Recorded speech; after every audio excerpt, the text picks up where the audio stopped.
اگر قرآن پڑھنے والے میں عالم سے نہیں کہتا ہوں، مدنی سے نہیں کہتا ہوں، حافظ سے نہیں کہتا ہوں، 8 سال کے بچے کو لے کر آؤ اور ان سے کہو کہ بھلا تم قرآن کو پڑھ کر سناؤ۔ 8 سال کے بچے پڑھے تو یہاں عمر کی بات کی نہیں ہے، 8 سال کے بچے سے کہو کہ تم مسلمان کے قرآن کو پڑھ کر سناؤ، الحمدللہ اعوذ باللہ سے شروع کرے گا اور من الجنات والناس سے ختم کرے گا، الحمدللہ۔ یہ ہے قرآن کی تاثیر۔ کیوں؟ کیونکہ اللہ تعالیٰ نے قرآن کے بارے میں کہا ہے اِنَّا نَحْنُ نَزَّلْنَا الذِّكْرَ وَإِنَّا لَهُ لَحَافِظُونَ۔ ہم نے اس قرآن کو اوترت کیا ہے، ہم نے اس قرآن کو نازل کیا آسمان کے اوپر سے، اور ہم ہی اس کی رکشا کریں گے، ہم اس کی دیکھ بھال کریں گے۔ تو اللہ تعالیٰ نے قرآن کو نازل کیا اور قرآن کی حفاظت کی ذمہ داری اللہ تعالیٰ نے لی۔ قرآن کو اللہ نے نازل کیا ہے اور اللہ ہی اس قرآن کی حفاظت کی ذمہ داری لی ہے۔ انسان کی بس کی بات نہیں، انسان کی کتاب ہی ہے ہی نہیں ہے، لیکن آج قرآن کو ہم نے ذریعہ بنا دیا۔ رمضان مہینہ میں قرآن پڑھے گا۔ آج ہمارے کچھ مسلمان کے گھر میں آیت الکرسی بھی شاید لٹکے ہوئے ہوں گے، دیکھیں گے۔ کیا یہ توقی ہمیں بچائے گا؟ یہ قرآن کے پڑھنے ہمیں بچائیں گے؟ یہ قرآن گھر میں لٹکانے کے لیے آئے ہیں، یہ قرآن گھر میں دکان میں لٹکانے کے لیے آئے ہیں، یہ قرآن کو گھوڑا کر پینے کے لیے آئے ہیں؟ جی نہیں۔ جو اس طرح کے کام کرتے وہ شرک کرتے ہیں۔ قرآن آئے ہیں اپنے دل کو پریورتن کرنے کے لیے، اپنے آپ کو سدھارنے کے لیے۔ قرآن پڑھو، خود اپنے آپ کو لائٹ کرو، روشنی کرو۔ الا بذکر اللہ تطمئن القلوب۔ قرآن پڑھنے سے دلوں کے اندر شانتی اور چین سکون آ جاتا ہے۔ لیکن آج ہم قرآن کو اپنے فائدہ کے لیے استعمال کرتے ہیں۔ جب کوئی گھر میں موت ہوتی ہے تو وہاں پہ میت کے سامنے جا کر قرآن پڑھتے ہیں، سورہ یاسین پڑھتے ہیں۔ کیا اسی لیے قرآن آیا؟ 14 شعبان کو قرآن لوگ لے کر بیٹھ جاتے ہیں۔ اللہ اکبر، ہدایت دے ان سارے لوگوں کو۔ اس لیے قرآن نہیں آیا ہے۔ قرآن ہر دن پڑھنے کا نام ہے۔ ایک مہینہ، صرف مہینہ میں ایک مرتبہ نہیں، سال میں ایک مرتبہ نہیں، قرآن کو ہر روز پڑھا کرو، ہر نماز میں پڑھا کرو۔ اسی لیے تو اللہ تعالیٰ کی مدد آج نہیں آ رہی ہے۔ تو اللہ تبارک و تعالیٰ کہتا ہے کہ قیامت کے دن بندہ کہے گا وَهُمْ يَسْتَرِخُونَ فِيهَا رَبَّنَا أَخْرِجْنَا مِنْهَا نَعْمَلْ صَالِحًا غَيْرَ الَّذِي كُنَّا نَعْمَلْ أَوَلَمْ نُعَمِّرْكُم مَّا يَتَذَكَّرُ فِيهِ مَن تَذَكَّرَ وَجَاءَكُمُ النَّذِيرُ۔ سورہ فاتر کے اندر اللہ تعالیٰ کہتا ہے جہنمی لوگ جب گڑگڑاتے ہوئے دعا کریں گے، اللہ تعالیٰ سے کہیں گے اے اللہ تو جہنم سے ہمیں نکال دے، دنیا کے اندر تو ہمیں بھیج دے تاکہ ہم اچھے کام کر کے آئیں گے، نیک کام کر کے آئیں گے، وہ کام کر کے آئیں گے جو اس سے پہلے ہم نے نہیں کیا تھا، وہ کام کر کے آئیں گے غیر الذی کنا نعمل، جو کام ہم کرتے تھے اس کے برخلاف کام کر کے آئیں گے۔ کیا مطلب؟ ہم منافق تھے، آج ہم منافق نہیں ہوں گے۔ ہم شراب پیا کرتے تھے، ہم بے نمازی تھے، ہم نماز پڑھ کے آئیں گے۔ زکوٰۃ نہیں دیتے تھے، زکوٰۃ دے کر آئیں گے۔ حج نہیں کرتے تھے، حج کر کے آئیں گے۔ اللہ تبارک و تعالیٰ کہے گا کہ اولم نعمرکم، کیا ہم نے تم کو عمر نہیں دی تھی؟ اللہ سوال کرے کیا ہم نے تم کو زندگی نہیں دی تھی؟ کیا ہم نے تم کو 20 سال کی زندگی نہیں دی؟ کیا ہم نے تم کو 40 سال کی زندگی نہیں دی؟ کیا ہم نے تم کو 50 سال کی زندگی نہیں دی؟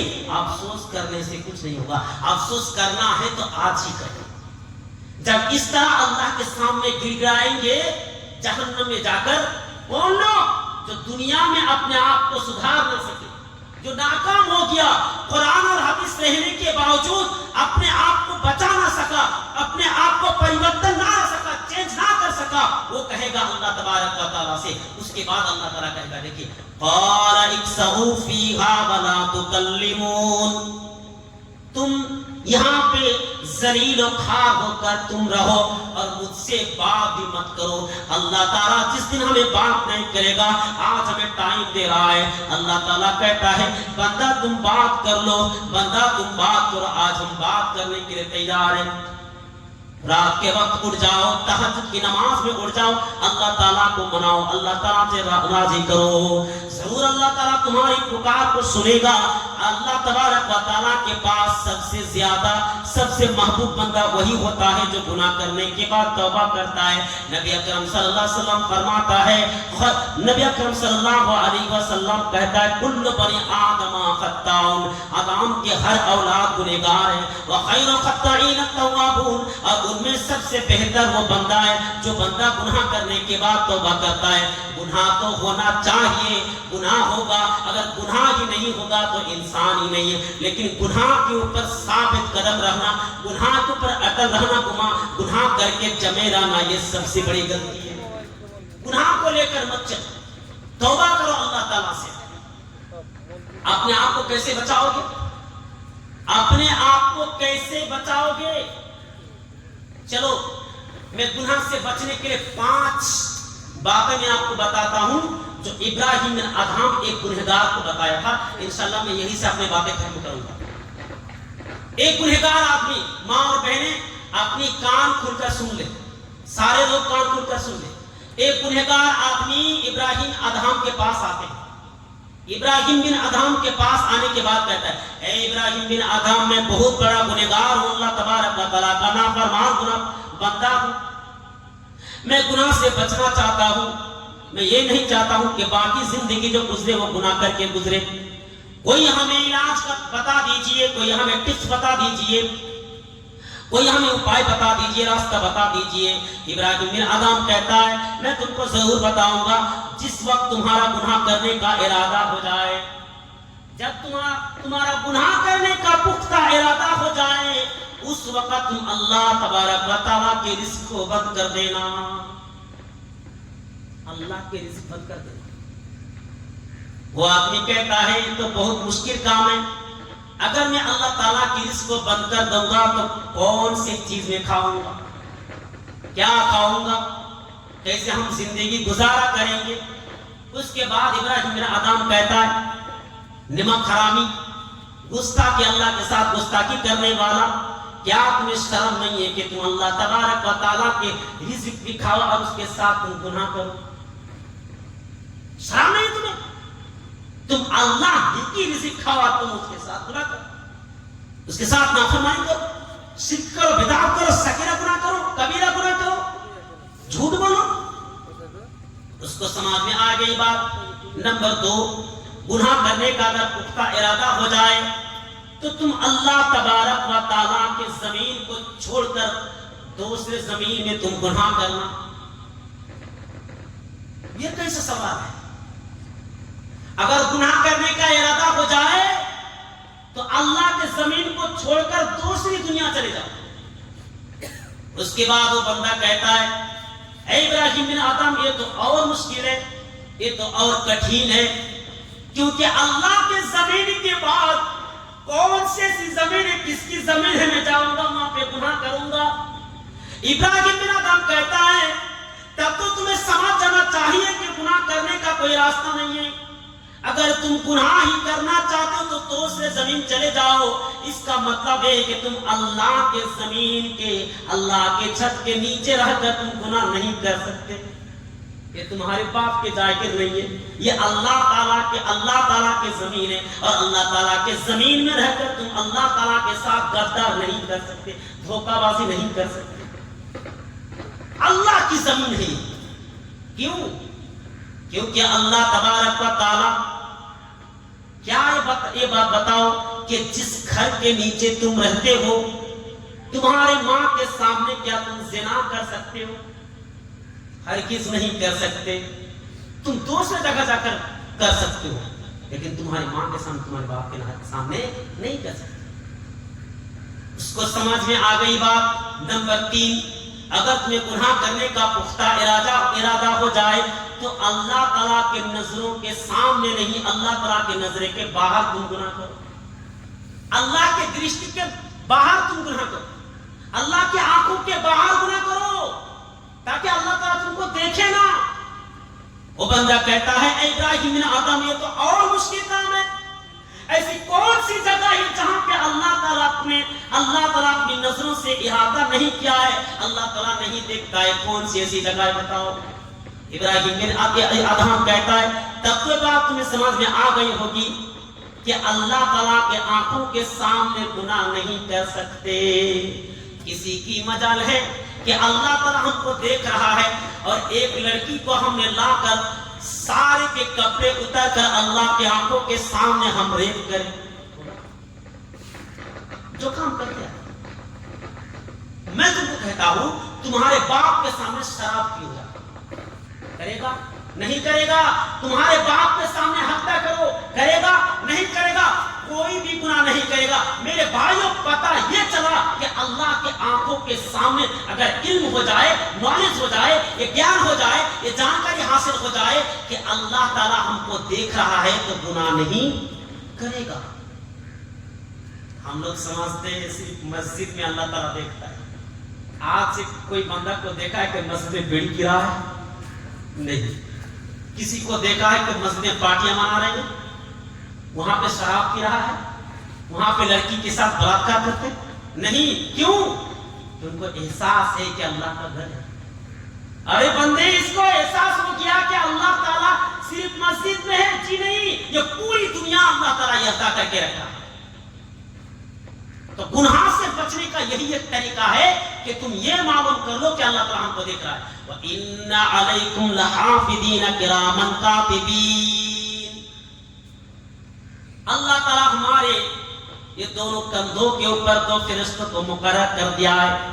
قیامت کاتبین فرشتہ ہمارے اوپر مقرر کر دیا ہے. تو سی سی ٹی وی کیمرہ اللہ تبارک و تعالیٰ نے لگا دیا. آپ چلے جائے کسی شاپنگ مال میں, کسی ریلوے اسٹیشن میں, بڑے بڑے آج ہر دکان میں, ہر جگہ میں سی سی ٹی وی کیمرہ بن چکا ہے. اگر آپ کو معلوم ہو جائے کہ یہاں پہ سی سی ٹی وی کیمرہ ہے تو کیا آپ گناہ کر سکیں گے؟ نہیں نہیں نہیں. کیونکہ آپ کو معلوم ہو گیا کہ اگر ہم نے گناہ کر دیا تو سی سی ٹی وی کیمرے کے ذریعے ساری حرکتیں پکڑ لے جائیں گے. بھی تو تم کو احساس ہونا چاہیے یہ سی سی ٹی وی کیمرہ تو ٹوٹ جانے کا ڈر ہے. یہ سی سی ٹی وی کیمرہ تو بیٹری ڈسچارج ہو جانے کا ڈر ہے.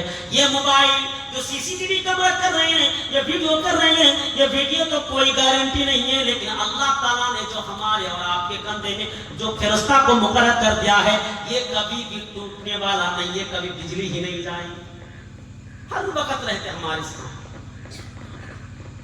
اس کو احساس ہے کوئی چانس نہیں, کوئی موقع نہیں. نمبر 4, گناہ کرنے کا اگر تمہارا ارادہ ہو جائے, اگر تم گناہ کرنا چاہتے ہو تو جس وقت تمہاری موت آ جائے اس وقت تم فرشتہ سے کہنا, ملک الموت سے کہنا کہ اے ملک الموت ہمیں آدھا گھنٹہ ہمیں وقت دے دو, ہم تاکہ توبہ کر کے آئے, نماز پڑھ کے آئے. وہ بندہ کہتا ہے اے ابراہیم بن آدم, کیا ملک الموت ہمیں وقت دے گا, ایک چانس دے گا, ہمیں منٹ دے گا؟ نہیں نہیں, اللہ تعالیٰ نے تو مقرر کر دیا وَلَن يُؤَخِّرَ اللَّهُ نَفْسًا إِذَا جَاءَ أَجَلُهَا وَاللَّهُ خَبِيرٌ بِمَا تَعْمَلُونَ. یہ اللہ تعالیٰ نے تو مقرر کر دیا ہے کہ جس کے اوپر جو اللہ تعالیٰ مقرر وقت کر دیا ہے اسی ٹائم کے اوپر موت آنی ہے. نہ ایک منٹ پہلے نہ ایک منٹ بعد. جس وقت اللہ تعالیٰ نے حکم دے دیا اسی وقت موت کا فرشتہ آئے گا. اس کے بعد وہ بندہ کہتا ہے کوئی چانس نہیں ہے, کوئی مہلت نہیں ہے, کوئی موقع نہیں ہے, اللہ تعالیٰ ہمیں کوئی موقع نہیں دے گا. ابراہیم بن آدم کہتا ہے اگر اللہ تعالیٰ تمہیں موقع نہیں دے گا تو تم کیسے گناہ کر سکتے ہو؟ تو تمہیں تو شرمانے چاہیے. نمبر 5, گناہ سے اگر بچنا چاہتے ہو, تم اگر گناہ سے پاک ہونا چاہتے ہو, پاک صاف کی زندگی گزارنا چاہتے ہو تو سن لو, مرنے کے بعد تو جہنم کی جو گیٹ مین ہوتا ہے, پہرے دار ہوتا ہے, داروغہ ہوتا ہے, اس سے کہہ دینا کہ اے جہنم کے فرشتے, جس دنیا سے ہم آئے تھے اسی دنیا میں ہم کو لوٹا دو تاکہ ہم اچھے کام کر کے آ جائیں گے. اس کے بعد وہ بندہ کہتا ہے تو اور بھی مشکل کام ہے. جو انسان ایک مرتبہ چلا جاتا ہے دوبارہ اس کو لوٹایا نہیں جاتا.